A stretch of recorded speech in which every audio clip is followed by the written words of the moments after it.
en ADN vamos a hablar del trabajo, la situación, las perspectivas. El gusto de recibir a Juan Manuel Rodríguez, economista, consultor de CEPAL, OIT, el BID, investigador y exdirector durante muchos años del Instituto de Relaciones Laborales de la Universidad Católica. Una referencia en tema conflictividad y el trabajo. Allí estaba Juan Manuel, siempre atento para atendernos. Bienvenido, un gusto. Por favor, el gusto es mío. Gracias por la invitación. Juan Manuel, quizás lo primero, hoy el gobierno citó al próximo Consejo de Salarios, el miércoles que viene. ¿En qué escenario se genera esa convocatoria tan complicada, si uno la mira en referencia a lo que vivimos el año pasado? Y bueno, en un contexto del mercado de trabajo que particularmente por la pérdida de trabajos es muy elevada, ¿no?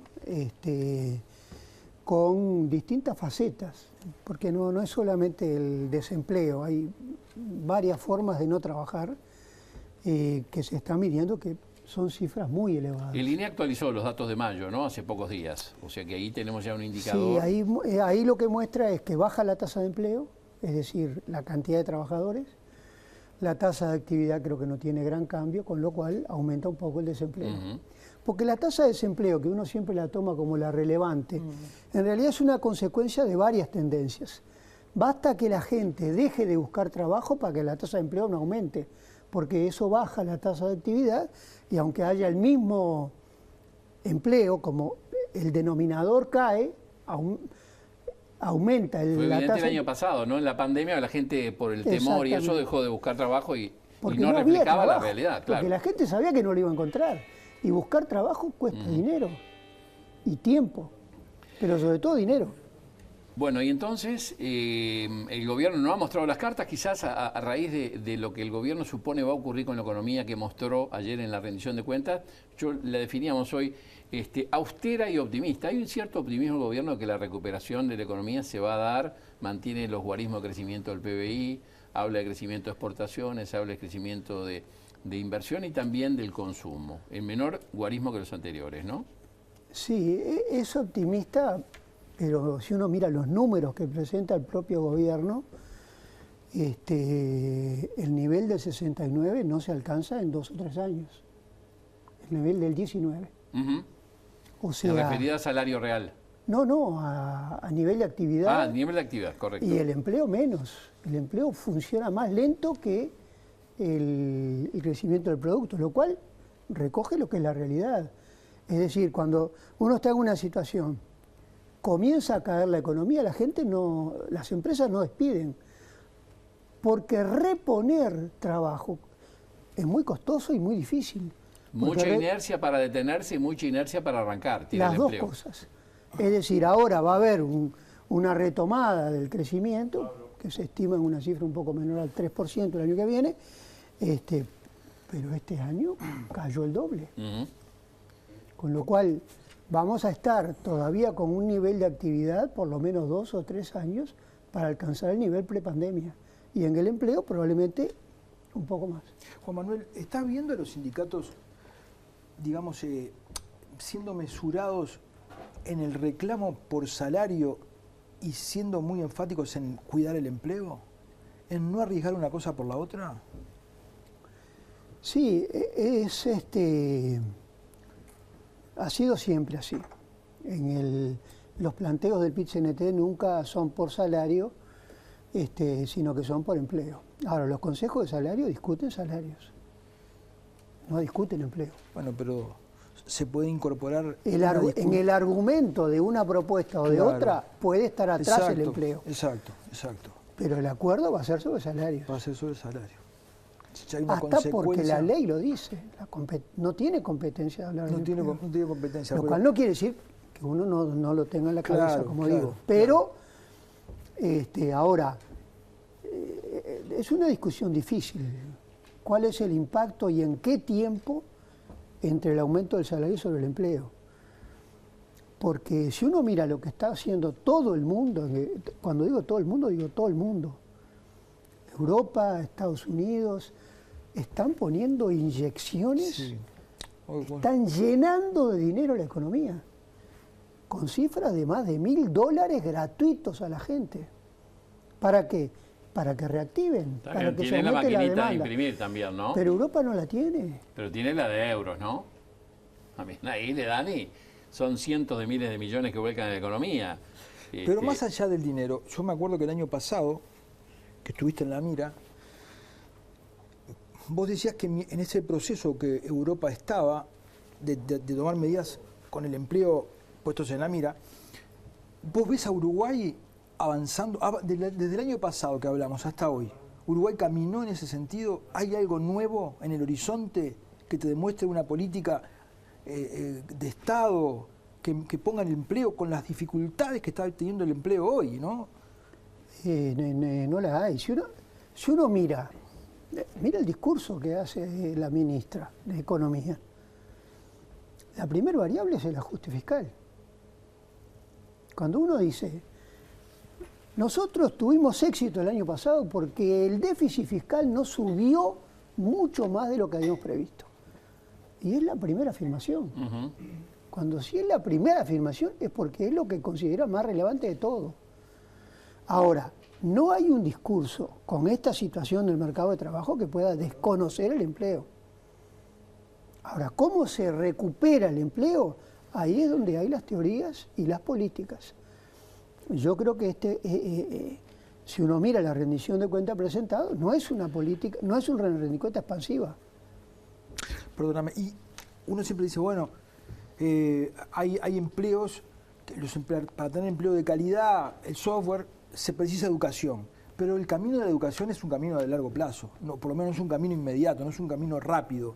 ¿Cuál es el camino corto? ¿Ese que está siguiendo Europa? El que haciendo, no, te repito, no lo hace Europa. Lo hace todo el mundo. No hay quien no lo haga. No hay quien no lo haga. Lo que más te tiene que asombrar ahora es que el Fondo Monetario Internacional, que históricamente tuvo la concepción de que la principal variable es el ajuste fiscal y el equilibrio fiscal, dice hoy que hay que ser flexible. Tiene la experiencia del programa que le impuso a Grecia en el 2008, que fue una catástrofe, en todo sentido. Sí. No es que no logró los resultados, sino que generó un caos interno. Ahora, después de esas experiencias, hoy flexibiliza, hoy apoya a Argentina en la negociación con los acreedores para que no le obliguen a ajustar la economía.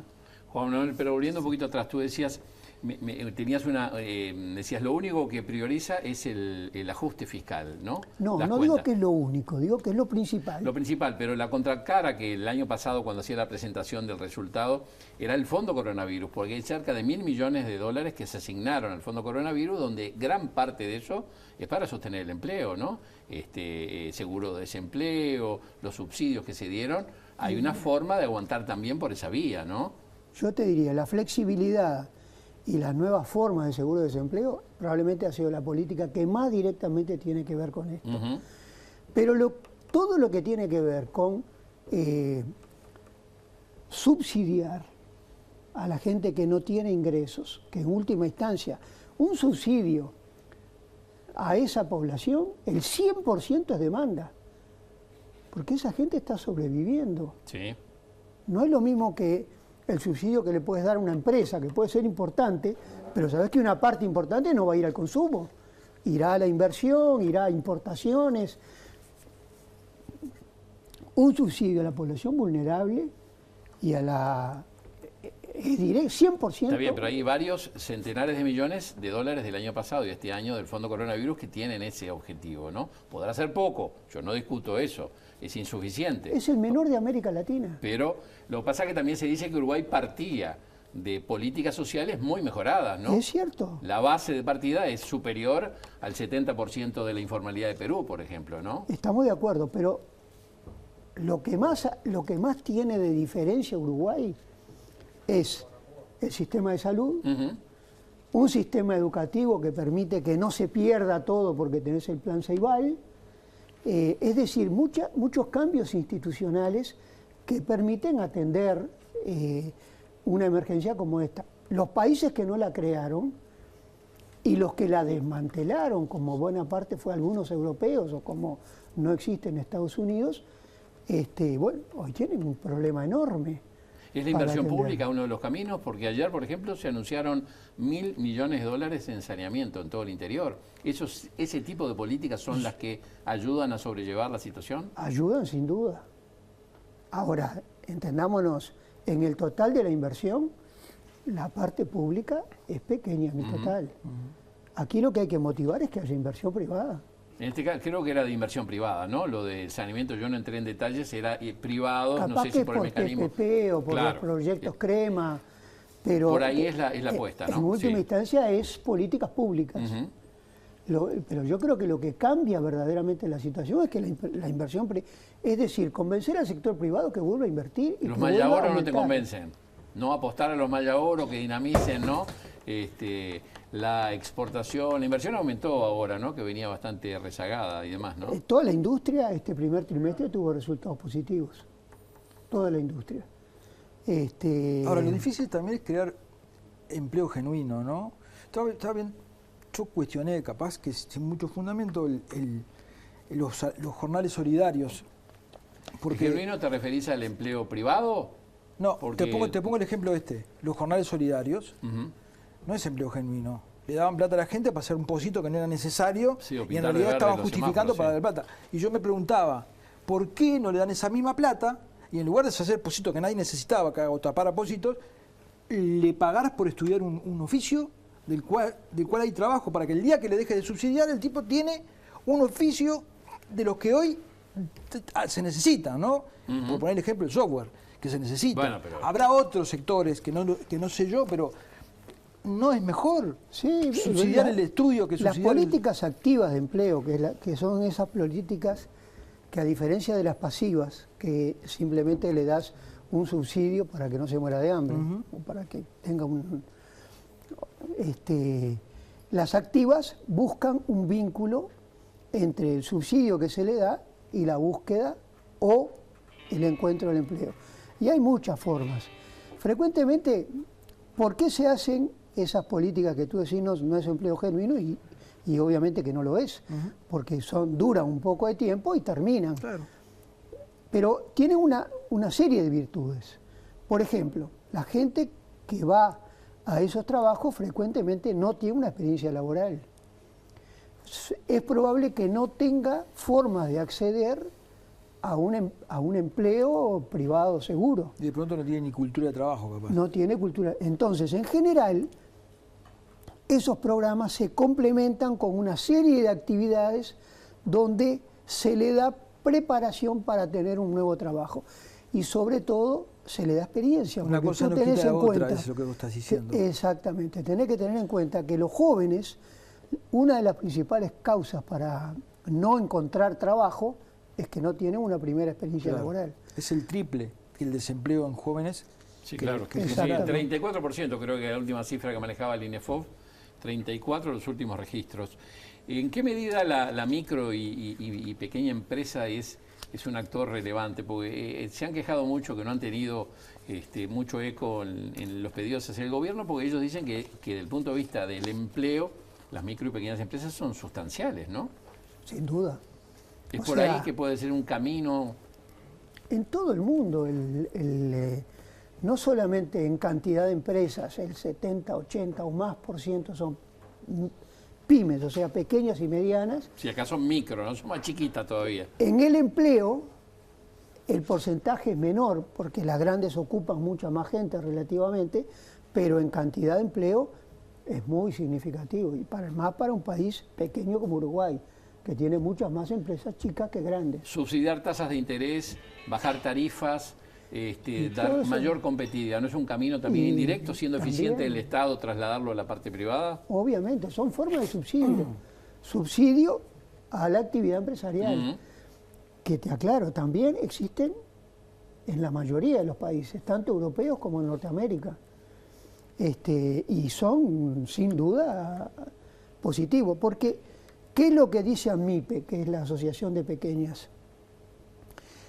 Lo que dicen no es que no existe nada, pero lo que existe no alcanza.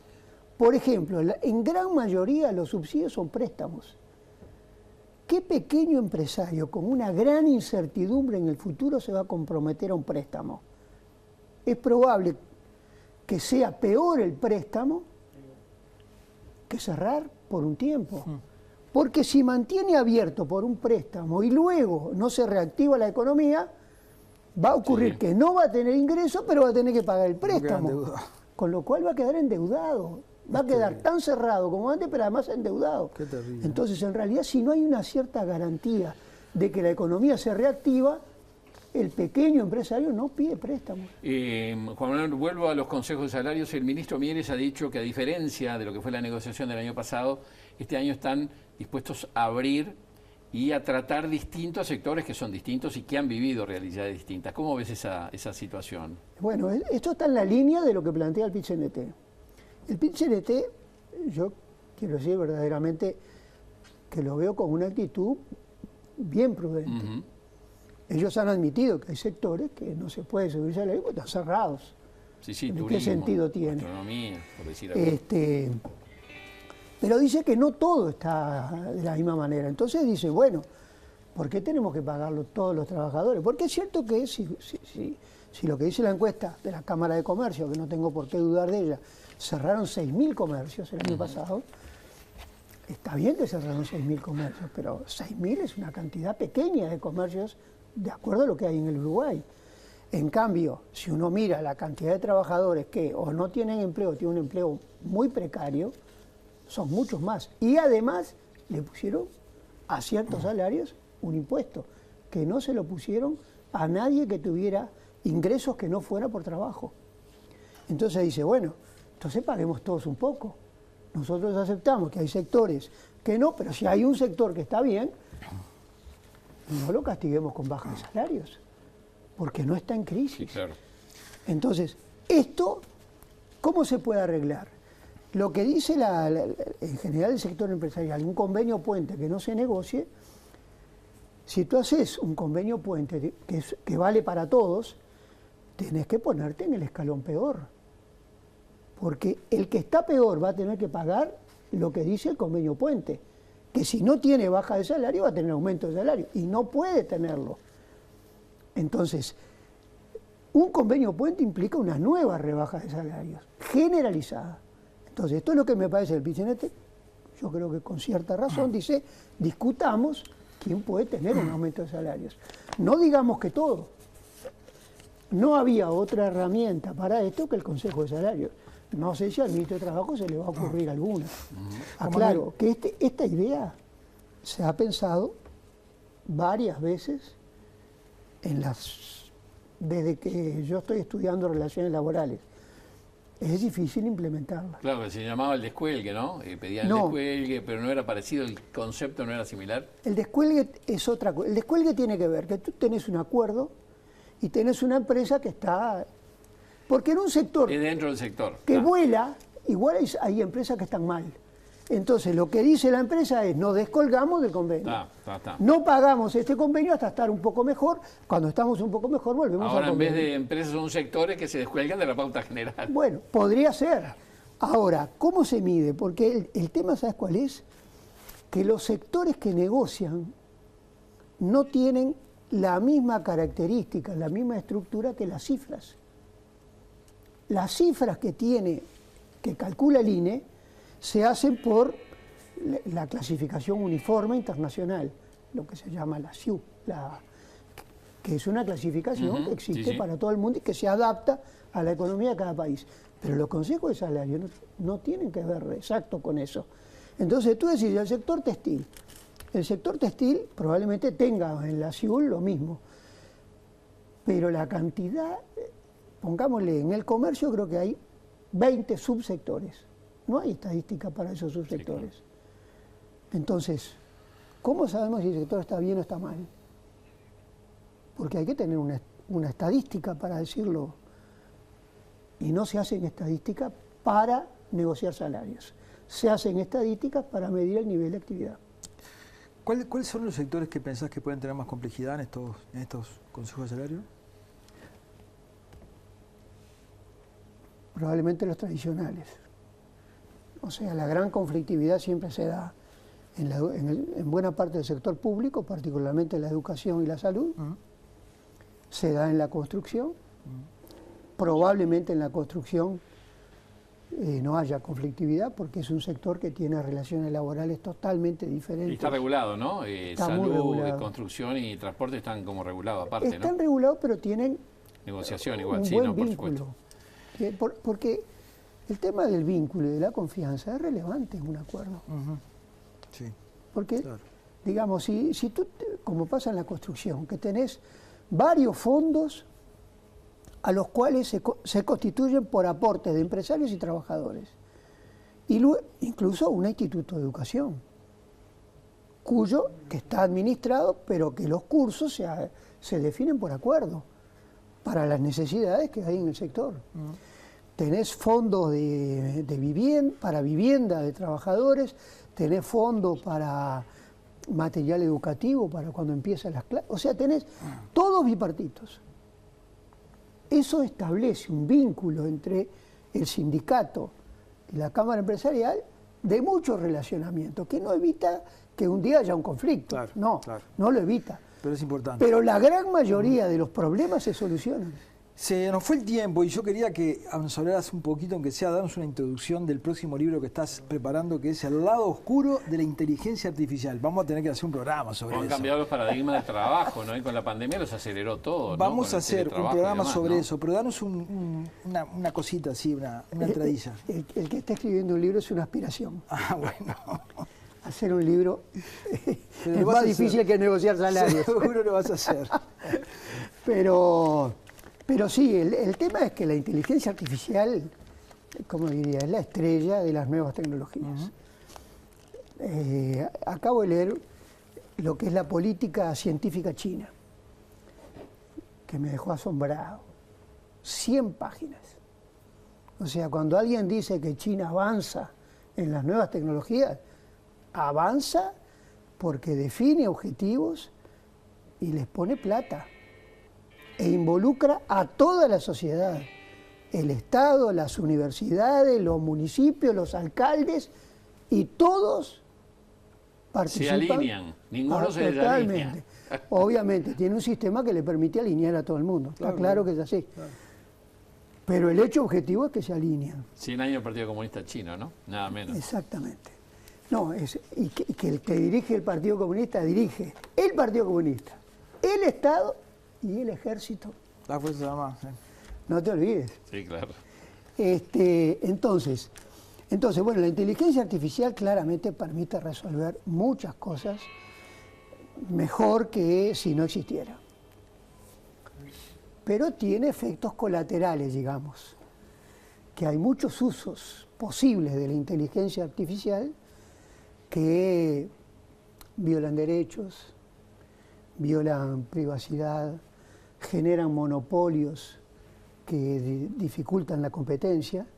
Las mayores multas que tiene la Unión Europea son para empresas digitales, Sí, claro. a Google, a Apple.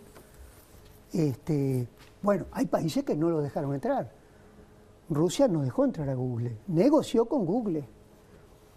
Google participa como motor de búsqueda en Rusia, pero acepta que haya otras dos empresas que tienen el mismo nivel de Google. El tema del nivel es relevante, porque la inteligencia artificial, la particularidad que tiene, porque vos decís, Google presta un servicio espectacular, todos vivimos con Google y es gratuito. Sí, ¿Son relativamente franciscanos gratuito. descalzos? Obviamente que no. Son las empresas que más ganan en el mundo. Ahora, ¿por qué? Porque cada vez que tú usas algo de Google, estás alimentando la base de Google. Y esa alimentación de la base permite perfeccionar los algoritmos. Con lo cual, si a alguien se le ocurre crear un nuevo buscador, como se le ocurrió a IBM, creó Bing, que algunos dicen que es tecnológicamente superior, ¿quién entra en Bing? Con lo cual no tiene esa alimentación del uso y va a ser siempre secundario. Entonces no hay forma de derrotar. Esto es lo que se llama el que gana se la lleva todo. así se lo conoce en la economía. Bueno, y hay muchos usos que verdaderamente hoy son una complicación en la sociedad. Queda para la próxima. Y se está tratando de regular. Ya lo vamos a hablar más en profundidad. Muchísimas gracias por la visita, Juan Manuel. Gracias, Encantado, siempre es un gusto hablar con ustedes. Gracias. Vamos a una tanda y ya volvemos con el bloque de educación financiera.